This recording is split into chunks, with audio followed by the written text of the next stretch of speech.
की हकीकत दिखाएंगे। यूं तो अफगानिस्तान अपनी आजादी की 102वीं सालगिरह मना रहा है, लेकिन साल 2021 में अफगानिस्तान में जश्न आजादी का रंग कुछ अलग है। वजह है तालिबान।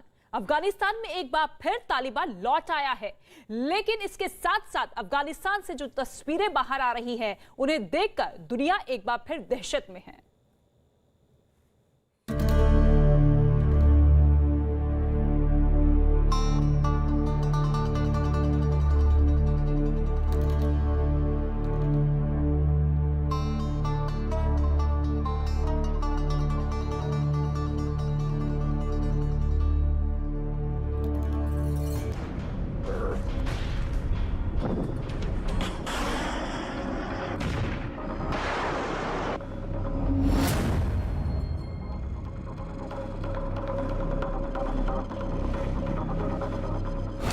कहानी अफगानिस्तान की। सुपर पावर्स का या बिग पावर्स का ग्रेवयार्ड इसलिए कहा जाता है कि 3 बड़ी ताकतें पिछली वहाँ पे हार हुई, अब उसके बाद अमेरिका की।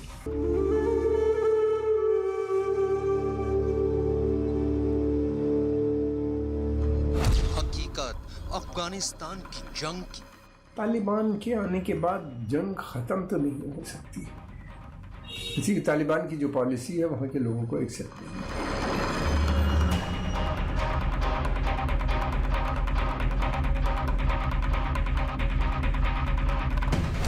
दास्तान अफगानिस्तान के दर्द की। तालिबान आ तो ज़रूर गए हैं और ये भी तालिबान तो नहीं रहेंगे हमेशा, लेकिन ये है कि ये आइडियोलॉजी तो नहीं ख़त्म होगी।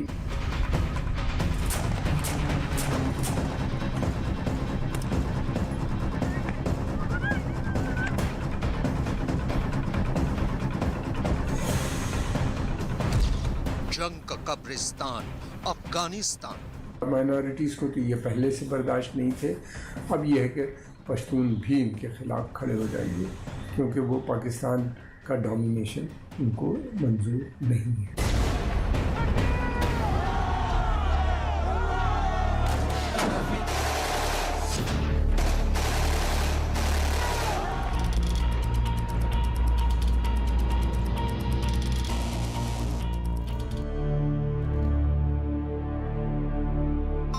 अफगानिस्तान दुनिया का वो मुल्क जिसे कुदरत ने बेइंतहा खूबसूरती से नवाजा है।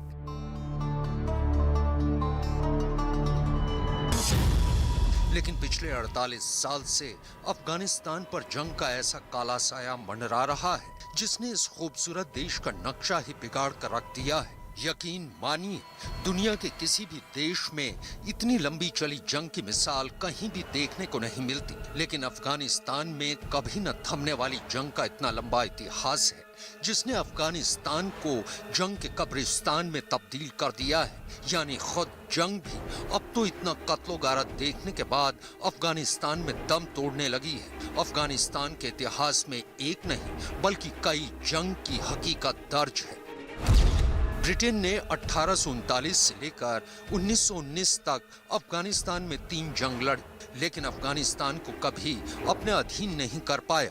इसके बाद सोवियत रूस ने 1979 से लेकर 1989 तक अफगानिस्तान में जंग लड़ी, लेकिन उसके हाथ भी नाकामयाबी ही लगी। 2001 में अमेरिका ने वर्ल्ड ट्रेड टावर पर हुए आतंकी हमले का बदला लेने के लिए अफगानिस्तान पर काबिज तालिबान सरकार को उखाड़ फेंका। बावजूद इसके 20 साल तक तालिबान से जंग लड़ने के बाद भी अमेरिकी फौज तालिबान को हरा नहीं पाई। अफगानिस्तान को सुपर पावर्स का या बिग पावर्स का ग्रेवयार्ड इसलिए कहा जाता है कि 3 बड़ी ताकतें पिछले 150 साल में हारी हैं। पहले तो ब्रिटेन, फिर उसके बाद सोवियत यूनियन की वहाँ पे हार हुई, अब उसके बाद अमेरिका भी वहाँ जंग जीत नहीं पाया। बाद में उसको भी वहाँ से अपनी फ़ौजें वापस बुलानी पड़ी और वो भी आखिर में तालिबान और पाकिस्तान के हवाले अफगानिस्तान को करके चले गए, जा रहे हैं मुल्क अफगानिस्तान।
के बाद जंग ख़त्म तो नहीं हो सकती।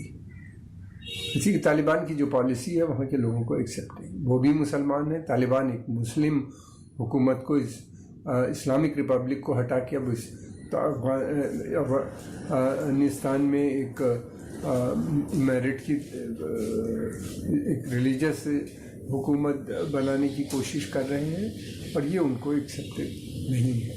ये लोग भी मुसलमान हैं जो तालिबान के ख़िलाफ़ हैं, ये भी उसी तरह से नमाज रोज़ा और सारी रिलीजियस प्रैक्टिसेस करते हैं, लेकिन ये कि ये उनको तालिबान की जो शरिया है उससे उनको इतराज़ है। अफगानिस्तान में जंग की हकीकत जानने के लिए हमें 70 के दशक में लौटना होगा। दरअसल 1973 में अफगानिस्तान के बादशाह जाहिर शाह के खिलाफ उनके ही प्रधानमंत्री दाऊद खान ने बगावत कर दी और खुद अफगानिस्तान के राष्ट्रपति बन बैठे। इसी दौरान दाऊद खान के खिलाफ भी बगावत के सुर तेज होने लगे और उनकी हत्या कर दी गई।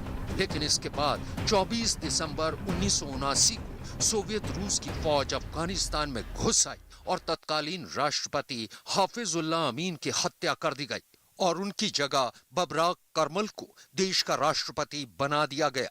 लेकिन सोवियत रूस की समर्थित सरकार का अफगानिस्तान में विरोध हो रहा था। ये वो दौर था जब सोवियत संघ और अमेरिका के बीच कोल्ड वॉर अपनी चरम पर थी। लिहाजा अफगानिस्तान में सोवियत रूस की सेना की मौजूदगी ने अमेरिका को बेचैन कर दिया। इसके अलावा पाकिस्तान के तत्कालीन राष्ट्रपति जिया उल हक को लगा कि आगे चलकर सोवियत संघ की फौज बलूचिस्तान पर हमला कर उस पर भी कब्जा कर सकती है। लिहाजा अफगानिस्तान में मौजूद सोवियत रूस की सेना के खिलाफ बगावत की जमीन तैयार होनी शुरू हो गई। सोवियत फौज को अफगानिस्तान से खदेड़ने के लिए अमेरिका के तत्कालीन राष्ट्रपति जिमी कार्टर के आदेश पर अमेरिकी खुफिया एजेंसी CIA ने ऑपरेशन साइक्लोन की शुरुआत की। अपने ऑपरेशन के तहत अमेरिका ने पाकिस्तान के शरणार्थी शिविरों में पनाह लिए अफगान मुजाहिदीनों को सोवियत संघ की सेना से लड़ने की ट्रेनिंग देनी शुरू की। इतना ही नहीं, अमेरिका के तत्कालीन नेशनल सिक्योरिटी एडवाइजर ज़िबिग्नेव ब्रेजेंस्की खुद इन शिविरों में जाकर मुजाहिदों से मिलने लगे। That land over there is yours. You'll go back to it one day because your fight will prevail and you'll have your homes and your mosques back again because your cause is right and God is on your side. इसके अलावा America ने अपने इस operation में Texas के एक congressman Charlie Nesbitt Wilson को भी शामिल किया। चार्ली विल्सन अमेरिका के इस ऑपरेशन साइक्लोन में एक अहम कड़ी साबित हुए। ऑपरेशन साइक्लोन को कामयाब बनाने के लिए चार्ली एक बार नहीं बल्कि कई बार मुजाहिदीनों से खुद जाकर मिले भी। So brave. They're killing a lot of Russians, and it's costing the Russians an enormous amount of money. The estimates are for every dollar we spend, it costs the Russians about 90. So it's very cost effective. Soviet संघ की सेना और अफगान मुजाहिदीनों के बीच ये जंग 10 साल तक चली थी और इस जंग में अफगान मुजाहिदीनों का नेतृत्व बुरहानुद्दीन रब्बानी, गुलबुद्दीन हिकमतयार, अब्दुल राब रसूल सैयफ, अहमद शाह मसूद जैसे अफगान लीडर कर रहे थे। इसी दौर में जलालुद्दीन हक्कानी भी इस जंग में शामिल हुआ था। अफगानिस्तान में वो जंग 9 साल 1 महीने 3 हफ्ते और 1 दिन तक चली। 15 फरवरी 1989 को रूसी सेना अफगानिस्तान से वापस चली गई। रूसी फौज के जाने के बाद भी अफगानिस्तान में जंग जारी रही। अब अफगान सरकार मुजाहिदीनों के खिलाफ लड़ रही थी। ये जंग 1992 में अफगानिस्तान के तत्कालीन राष्ट्रपति मोहम्मद नजीबुल्लाह की मौत पर खत्म हुई। 1992 में अफगानिस्तान के तत्कालीन राष्ट्रपति मोहम्मद नजीबुल्लाह की मौत के बाद मुजाहिद लीडर बुरहानुद्दीन रब्बानी को अफगानिस्तान की सत्ता मिली। लेकिन इस फैसले से नाखुश दूसरे मुजाहिद लीडरों के विरोध के चलते अगले 2 साल तक यानी साल 1992 से 1994 तक अफगानिस्तान में कई मुजाहिद गुटों के बीच सत्ता पर काबिज होने की जंग चलती रही। इस बीच पाकिस्तान ने गुलबुद्दीन हिकमतयार को अफगानिस्तान का राष्ट्रपति बनाने की कोशिश की, लेकिन अब्दुल राशिद दोस्तम की विरोध की वजह से अफगानिस्तान एक बार फिर गृह युद्ध की आग में जल उठा।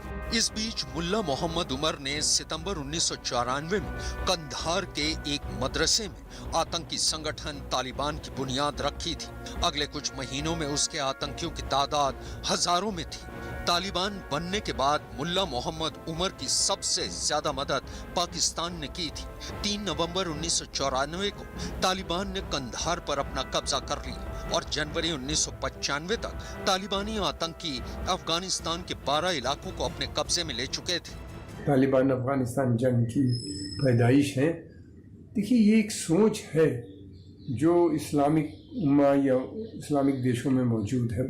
ये आज से नहीं कि बहुत शुरुआती दौर से ही इस्लाम के आ गई थी एक्सट्रीमिज़म, और इसका इस्तेमाल हमेशा जो मुस्लिम राजा थे, रूलर्स थे, उन्हीं ने किया है, और ये सोच कभी ख़त्म नहीं हुई। धीरे धीरे ये जंग काबुल तक पहुंच गई और 27 सितंबर 1996 को पाकिस्तान की सेना की मदद से अफगानिस्तान की राजधानी काबुल पर तालिबान का कब्जा हो चुका था। इसके बाद साल 2001 तक अफगानिस्तान पर तालिबान